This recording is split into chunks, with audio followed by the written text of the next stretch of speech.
I'm Jade, that's Jill, this is Plus Points, and oh boy, we're getting into it now. I know, right? The whole of the Book of Revelation is just whiskey, tango, foxtrot, from beginning to end. Or is it? Yes. But is it? Well, no and yes. The Book of Revelation is, to the outside eye, a confusing mix of Old Testament language, symbolism, and the future, past and present as seen by the writer. I would forgive you if you thought that Revelation was the biblical equivalent of a Pink Floyd album. Yeah, man, it's all so clear to me now. It's all about bees. No, sweetie, no. Revelation is a mashup of 3 genres. 1, letter or epistle, like the 21 books before it in the New Testament. 2, prophecy, like, well, the prophetic books. And 3, apocalypse. Yes, very dramatic. Actually, reading Revelation after reading the book of Daniel will make you think. Wait, haven't I seen this before? Seeing as how we don't really have a thriving apocalyptic genre, okay, seeing as the apocalyptic genre of the 1st century is markedly different from that of today, we may need a little explanation here. Apocalyptic comes from apocalypsis, revelation, which comes itself from apocalyptine, to uncover or reveal. The key point is that apocalypse tells its audience that bad things are going to happen, but that God still loves them. Apocalypse is about things which are hidden, things which are under a veil, which will happen soon, which will be revealed.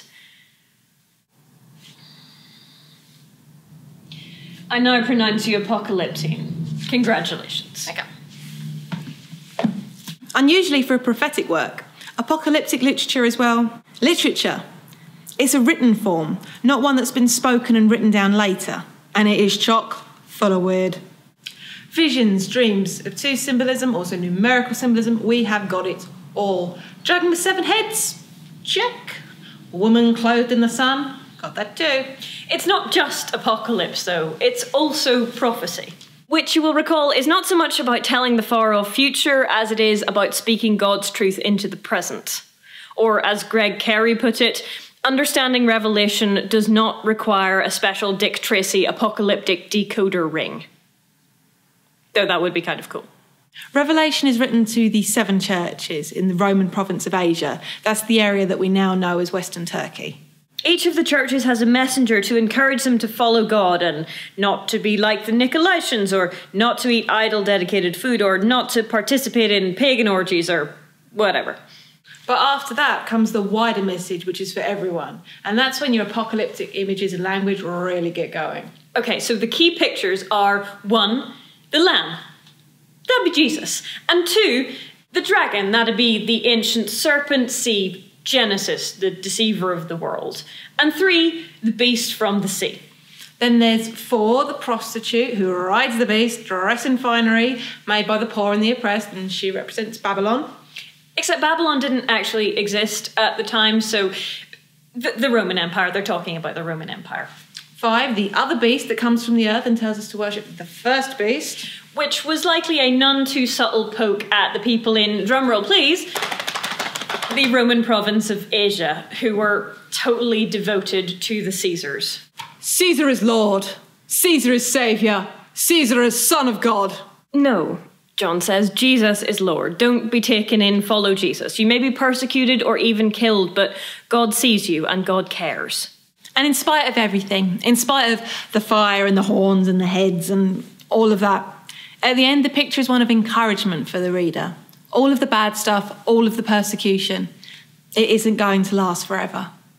In God and in the New Jerusalem, where everything is brilliant and wonderful, there is joy and peace and hope and healing for the nations. Last point. Revelation is a somewhat scary book. There's a lot of fire and death and yelling and uninterpreted symbolic language, and it's very popular as a "this is how the end of the world will go" predictor. But when we do that, when we make it about that, when we attempt to extract a contemporary meaning from it. Obama is the Antichrist! Putin is the Antichrist! My great aunt Stella is the Antichrist! Also, I have a really interesting theory about bees! Yeah, we badly miss the point. if the world is God's, then things will ultimately happen in God's time and according to God's will. And while trying to figure out exactly how it will go may make us feel like super special snowflakes in a secret club, ultimately it just distracts us from what we should be doing. Living out the commands of Jesus and generally making the world suck less. Exactly. So yes, Revelation is a difficult book to understand. There's no need to ignore it, but really, there's no need to pull out your Nostradamus hat either. The Bible is amazing, bewildering, difficult, powerful, and ultimately something that is better experienced than talked about. That said, we have had a lot of fun talking about it, so we hope we've given you an insight into the holy book of, at least two major religions, one of which happens to be mine. Well, neither mine, I can't deny it's had a powerful impact on my personal philosophy. So thank you very much for watching, and goodbye. Bye. You don't have to take the hat off. I think it's quite a cunning hat. I have a cunning hat too, I think I will stick with mine.